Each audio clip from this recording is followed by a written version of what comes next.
සුබ දවසක්. සිංහල අලුත් අවුරුද්ද ඉවර වෙනවත් එක්කම අපි හොඳට විනෝද වෙච්ච කාලයක් තමයි මේ ගත වෙලා ගියේ. ඉතින් මේ කාලෙදි අපි හොඳට විනෝද වුණා, හොඳට කෑවා බිව්වා, ඒ වගේම හොඳට වෙහෙස වුණා. ඉතින් මේ සියල්ලත් එක්ක අපේ සෞඛ්‍යයට මොන වගේ බලපෑමක් වුණාද කියලා අපි නිකන්වත් හිතුවේ නැහැ. ඉතින් මේ කාලේ වෙච්ච දේවල් ගැන හිතලා බලනකොට අපි වැඩියෙන්ම කෑවේ පැන් රස. ඒ වගේම අපි තෙලෙන් බැදපු ಜಾති ගොඩක් ආහාරයට ගත්ත මේ කාලය ඇතුළත. ඊට පස්සේ අපි වෙහෙස වුණා. විවිධාකාරයෙන් වෙහෙස වුණා. විවිධ ප්‍රිය සංഭാෂණ පැවැත්වුවා. ඉතින් මේවා පවත්වන්න අපිට ගොඩක් වෙලාවට නිදි වරන්නත් සිද්ධ වුණා. ඉතින් මේවට මේ සියල්ලත් එක්ක අපේ සෞඛ්‍යයට උනේ මොනවද? එතකොට මේ සෞඛ්‍ය නැවත අපි යථා තත්ත්වයට පත් කරගන්න. එහෙම නැත්නම් රිකවර් වෙන්න අපි මොනවද කරන්න ඕනේ? ඒ වගේම අපි මොන වගේ පරීක්ෂණ කරන්න ඕනේද? ඒ වගේම තමයි අපිට ගෙදර ඉඳන් මොනවද මේ සඳහා කරන්න පුළුවන් කියලා හොයලා බලන එක තමයි අද වීඩියෝ එකෙන් කරන්නේ. ඉතින් වැඩි අපි කතා නොකර වීඩියෝ එකට ගිහිල්ලා බලමු.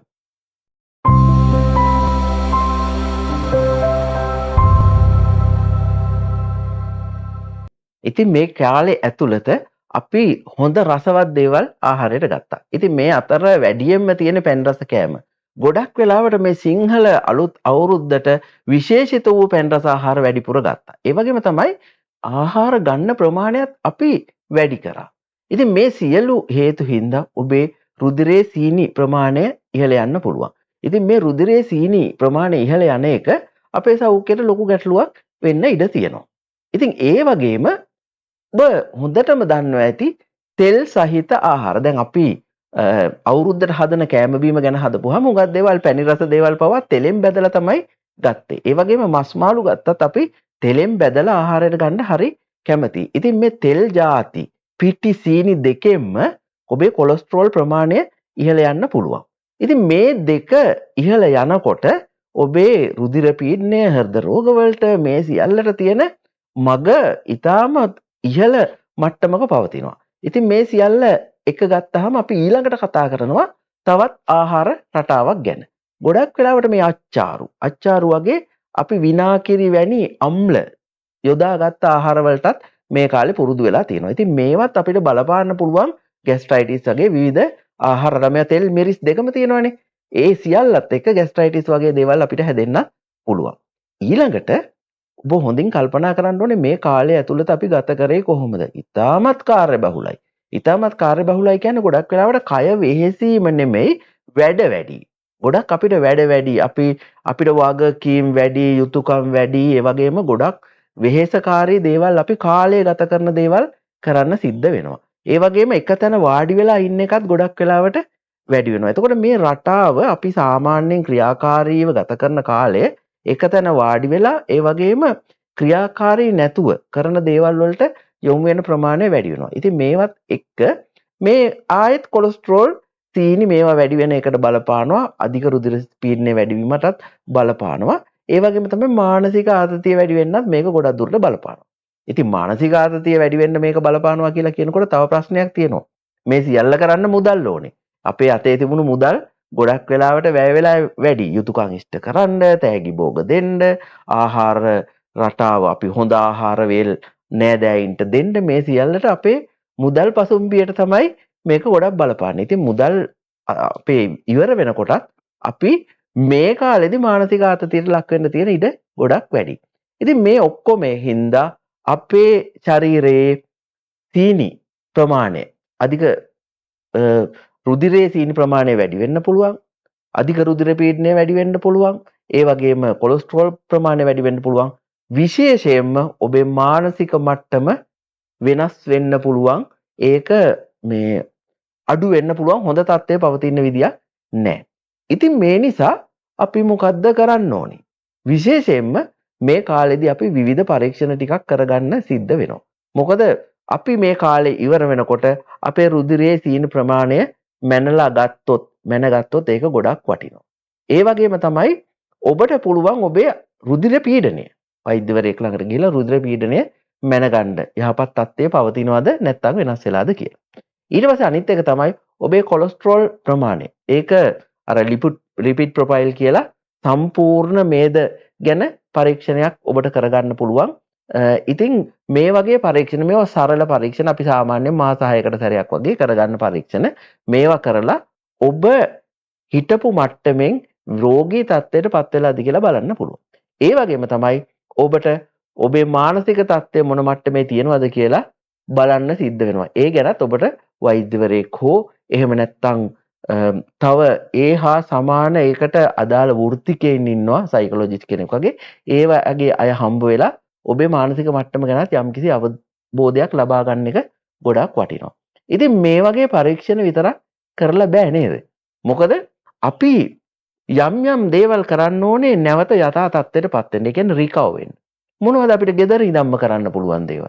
අද අපි ඉස්සෙල්ලම කතා කරන්නේ gedara ඉඳන් කරන්න පුළුවන් දේවල්.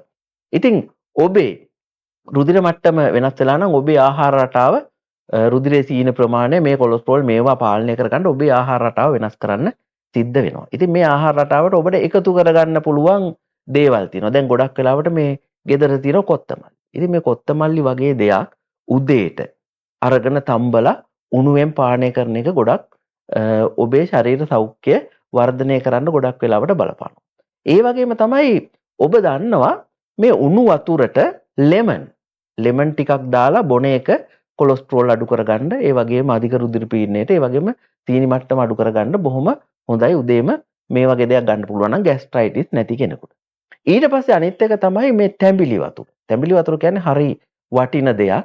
ඒ වගේම පොල් වතුර මේ වගේ දෙයක් ඔබට ඔබේ ආහාරයේ ඔබේ දිනපතා කොයි වෙලේ හරි එකතු කරගන්න පුළුවන්. ඒකෙන් ඔබේ ශරීරයේ තියෙන දියර ප්‍රමාණයත් වැඩි වෙනවා. හොඳින් මුත්‍රා පිට වෙන්න පුළුවන්. අපද්‍රව්‍ය බැහැර කරන්න පුළුවන්. ඉතින් මේ සියලු දේට මේක ගොඩක් වටිනවා. ඊට පස්සේ අනිත් එක තමයි ඔබට කොළ කැඳ වගේ දෙකකට. ඒ වගේ කොළ කැඳ ගැන කතා කරනකොට ලුණු අඩුවෙන් එහෙම නැත්නම් ලුණු රහිත කොළ කැඳ තමයි පානය කරන්න ඕනේ. මොකද ලුණු වැඩි වුණාම රුධිර පීඩනය වැඩි වෙන්න පුළුවන්. තවත් බොහෝ දේවල් වෙන්න පුළුවන්. ඉතින් මොනවද මේ හොඳ කොළ වර්ග? ගොටු කොළ, ඒ වගේම වැල් පෙනෙල, තව තියෙනවා හාතවාරිය. ඔය වගේ ඔබට හොයාගන්න පුළුවන් ඖෂධීය කොළ කැඳ පානය කරන්න පුළුවන් උදේට. ඉතින් ඒ වගේම තමයි තව හුඟක් දේවල් තියෙනවා. ඔය පස්පංගු වගේ දේවල් උනත් ඔබට පානය කරන්න පුළුවන්. ඉතින් මේ වගේ දේවල් පානය කරලා ඔබේ ආහාර රටාව, ඔබේ සෞඛ්‍ය ප්‍රතිශක්තිකරණය හොඳින් තියාගෙන ඔබේ සෞඛ්‍ය හොඳ පැත්තට ගන්න පුළුවන්. හැබැයි ආහාර ගැන කතා කරනකොට ඔබ අර අවුරුදු 9 හිටපු ආහාර රටාවෙන් දැන් මිදෙන්න කාලේ ඇවිල්ලා. අපි මොනවද කරන්න ඕනේ? ඒ කාලේ කාපුවට හරියන්න කන ප්‍රමාණය තෙල්, පිටි, සීනි අඩු කරන්න. ඒ වගේම තමයි රාත්‍රී ආහාරය ගැන සැලකිලිමත් වෙන්න. එළවලු ටිකක් වැඩිපුර ගන්න. තෙල්, පිටි, සීනි නැතුවම ඉන්නවා නම් ගොඩක් හොඳයි. නැත්තම් බොහොම පොඩ්ඩක් ගන්න බැරිම නම්. ඊට පස්සේ තමයි ප්‍රෝටීන්. ප්‍රෝටීන් ආහාරයට එකතු කර ගන්න ඕනේ. ඒක ගොඩක් වෙලාවට රාත්‍රී කාලයට වගේ ගන්න පුළුවන් නම් හොඳයි. ඔබේ ආහාර රටාව හොඳින් පවත්වා ගන්න. ඊළඟ එක තමයි හොඳින් ජලය පානය කරන්න. ඉතින් ජලය පානය කරන්න කොහොමද කියලා. අපිට පුළුවන් දිනකට ලීටර් 2ක් 3ක් වගේ ප්‍රමාණයක් ජලය හොඳ පිරිසිදු උණු කර නිවාගත් පිරිසිදු ජලය පානය කරන්න. ඉතින් මේ කාලේ ගොඩක් හොඳයි සීතකල බීම ටිකක් අඩු කරනවා නම් පැණි රස බීම ඕනෙම නැහැ. ඒ වගේ දේවල් තමයි අපි කරන්න ඕනේ. ඉතින් මේ වගේ ගෙදරදී කරන්න පුළුවන් ආහාරමය වෙනස්කම්, ආහාර රටාවේ වෙනස්කම් කරන්න පුළුවන්. ඊට පස්සේ මොනවද කරන්න පුළුවන්? දැන් මම කිව්වා ඔබේ ඔය කාලය තුල ව්‍යායාම ඇඟ වෙහෙසවන්නේ නැති, හැබැයි ශරීරයට බලපාන, ශරීරය හොඳින් ක්‍රියාත්මක වෙන අභ්‍යාසවල අපි යෙදුනේ නැහැ. ඒ නිසා අපි හැමදාම දිනපතා ව්‍යායාම වල යෙදෙන්න වෙනවා. ඉතින් විනාඩි 10ක්වත් දිනකට ව්‍යායාම වල යෙදෙන්න ඕනේ. හොඳින් ඇවිදින්න. ටිකක් ඔබේ ගෙවත්තේ ඇවිදින්න. ඒ වගේ දේවල් කරන්න පුළුවන්. ඉතින් කොච්චර ප්‍රමාණයක්ද? සාමාන්‍ය ලෝක සෞඛ්‍ය සංවිධානය කියන විදිහට සතියකට විනාඩි 150ක්වත් අපි ශාරීරික ව්‍යායාම වල යෙදෙන්න සිද්ධ වෙනවා. ඉතින් මේ වගේ දේවල්. ඒ වගේම තමයි මනස නිරවුල් කරන අභ්‍යාස. ඔබට පුළුවන් ශ්වසන අභ්‍යාස කරන්න. අපි කලින් වීඩියෝ වල ඒ වගේ දේවල් කියලා දෙනවා. මනස සහ ශරීරය නිරවුල් කරන, රිලැක්ස් කරන අභ්‍යාස අපි කියලා දීලා තිනවා. ඒ වගේ දේවල්, ස්ට්‍රෙචිං එක්සර්සයිසස්, ස්ට්‍රෙන්තනින්, ඒ වගේ දේවල් ඔබට මේ කාලය ඇතුළත වැඩිපුර කරන්න පුළුවන්. ඉතින් ව්‍යායාම. ඊළඟට අපි බලන්න ඕනේ මම කිව්වා අපි ඔය කාලේ හොඳට නිදි වැරුවා. මොකද ප්‍රිය සංഭാෂණ තිබ්බා, නෑදෑ ගෙවල් වල ගියා. ඊට පස්සේ සමහර වෙලාවට සංගීත සම්දර්ශන වගේ දේවල් නරඹන්න ගියා. ඉතින් ඔය සියලු දේවල් එක අනික සූදානම් වෙන්න. ඔය ඔක්කොම එක ගොඩක් නිදිවරුව. හැබැයි මේක ඔබේ ශාරීරික සෞඛ්‍යයට සහ මානසික සෞඛ්‍යයට ගොඩාක් නරක විදියට බලපාන්න පුළුවන්. ඒක නිසා අඩුම තරමේ දිනකට රාත්‍රී කාලේ පැය 7ක් 8ක පමණ නිින්දක් ලබා ගන්න මේ කාලය ඇතුළත. මේක දිගටම කරගෙන යනවා නම් ගොඩක් හොඳයි. ඊට පස්සේ තමයි අපි වැදගත්ම දේ. ඔබේ ආතතිය දුරු කරගන්න දේවල් වලට යන්න වෙනවා. පොඩ්ඩක් ඔබට පුළුවන් නිස්කලංක තැනකට ගිහිල්ලා විනෝද වෙන්න. ඒ වගේම තමයි ලස්සන ගීතයක් රස විඳින්න පුළුවන්.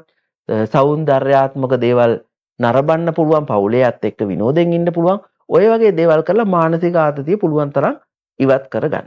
ඉතින් මේ සියල්ල එකට ගත්තාම ඔබට මේ අවුරුදු කාලේ විනෝදෙන් හිටිය වගේම එතනින් එහාටත් රෝගයකට ගොදුරු නොවි මානසික පීඩනයට ගොදුරු නොවි ලස්සන ජීවිතයක් ගත කරන්න ඊළඟ අවුරුද්දෙත් අපිට ලස්සනට විනෝද වෙන්න පුළුවන් කාලයක් උදා කරගන්න මේ කාලේ අවුරුද්ද ඉවර වෙනවත් එක්කම ඔබට පුළුවන් අඩිතාලම දමා ගන්න. ඉතින් මේකට ඔබ කරන්න ඕනේ හොඳ ආහාර රටාවක් පවත්වාගෙන යන්න.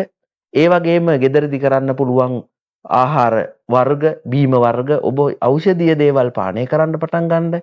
ඒ වගේම තමයි සුවදායි නිින්දක් ලබා ගන්න, ආතතිය දුරු වෙන දේවල් වලට කාලය යොමු කරන්න, හොඳ ව්‍යායාම ලබා ගන්න. ඉතින් මේ සියල්ල එකට එකතු කරලා ඔබට ලබන අවුරුද්දේට ලස්සනට ඒ වගේම ඊටාම සන්තෝෂයෙන් විනෝද වෙන්න පුළුවන් කාලයක් උදා කරගන්න පුළුවන්. ඉතින් අපි හිතනවා ඔබ මේ වීඩියෝ එක බලලා ඒ සඳහා අඩිතාලම දාන්න අදම පටන් ගනී කියලා. ඉතින් ඔබ මේ දැනුම ලබා ගත්තා වගේම ඔබත් එක්ක අවුරුදු සමරපු සියලු දෙනාටම මේ දැනුම බෙදා හදා ගන්න උදව් කරන්න ඔබට පුළුවන්. ඒ වගේම තමයි ඔබ තවමත් Health and Beauty Club YouTube channel එක subscribe කරලා නැත්නම් subscribe කරලා අපිත් එක්ක එකතු වෙන්න. එතකොට මේ දැනුම අපි ලබා දෙන නව දැනුම අත්දැකීම් ඉක්මනටම ඔබට ලබා ගන්න පුළුවන්. බොහොම ස්තුතියි.